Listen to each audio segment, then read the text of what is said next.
c'est la partie pratique des études d'architecture.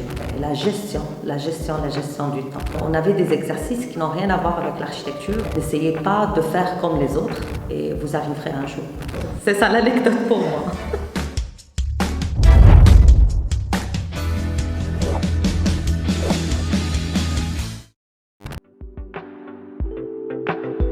Je m'appelle Loubna Azizi, je suis architecte diplômée de l'Université libre de Bruxelles, l'école Victor Horta, et maintenant Horta-Lacambre. J'ai travaillé dans le secteur privé en Belgique.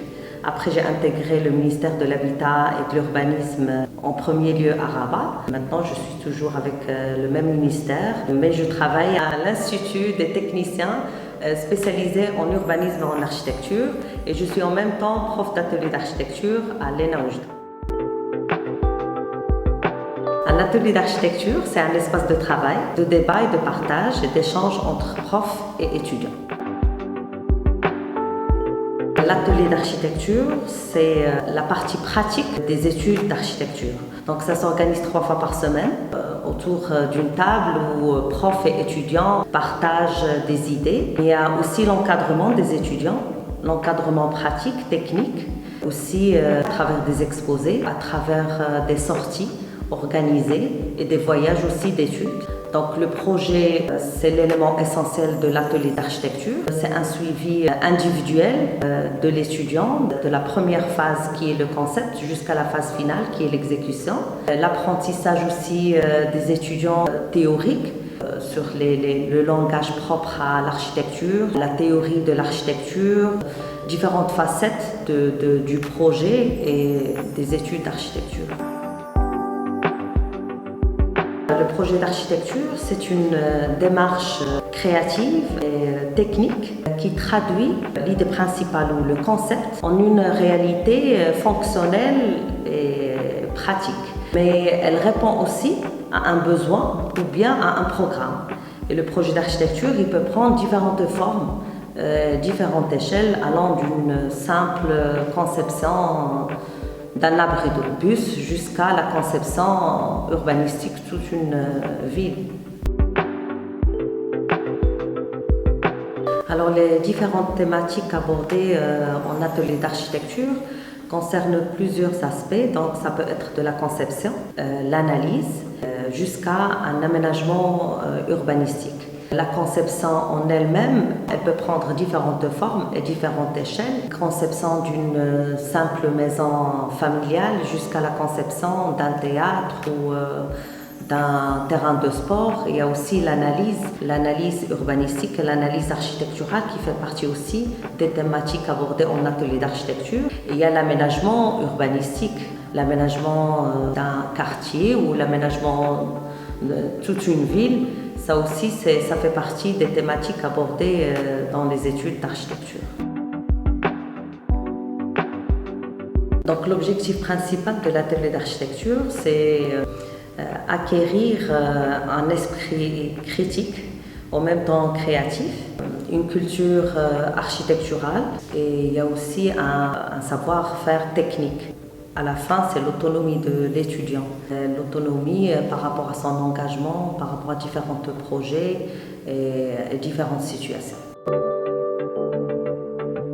Pour moi, 3 choses sont importantes, c'est l'engagement, l'implication de l'étudiant, la persévérance et la gestion du temps. C'est très important.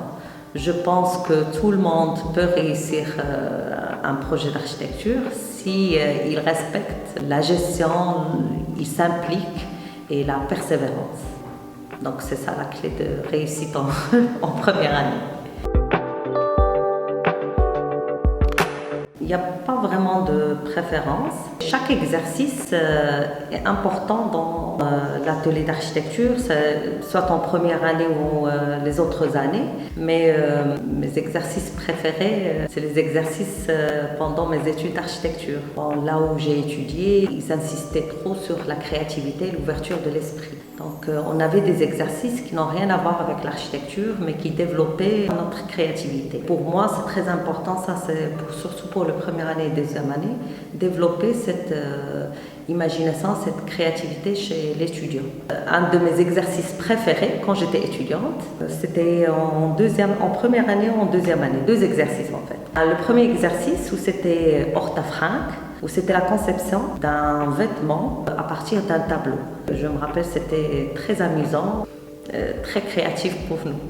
Le deuxième exercice, ils nous ont communiqué des morceaux de musique et à partir du morceau choisi, on a fait la conception d'un espace.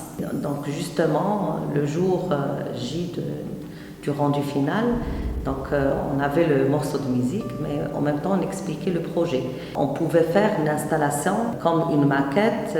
On était libre de faire notre rendu à notre manière de voir les choses. Je veux aussi parler d'un truc, c'est très important pour moi, que j'aimerais un jour le réaliser ici en Maroc.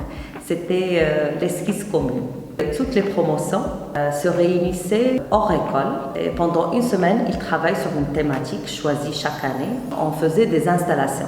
Ils nous donnent juste la superficie et c'est à nous de choisir le matériau et comment on le réalise. Et à la fin de cette semaine, on avait le bal des architectes. Moi, je dis, soyez passionnés par le domaine que vous avez choisi. Soyez créatifs. Voyagez, ouvrez-vous vers les autres disciplines, soyez persévérants, gérez votre temps et vous arriverez un jour. Vous serez un architecte et essayez d'avoir votre touche personnelle.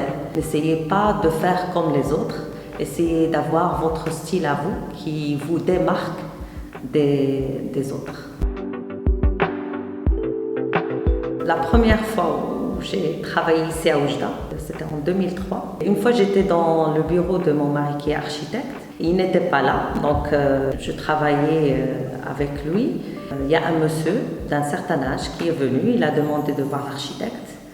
Et ils lui ont dit qu'il n'est pas là, mais il y a sa femme qui est architecte, elle aussi. Il a ouvert la porte et il m'a dit « Ana ma ta'amilch ma layalats ». Ça, c'est la fin.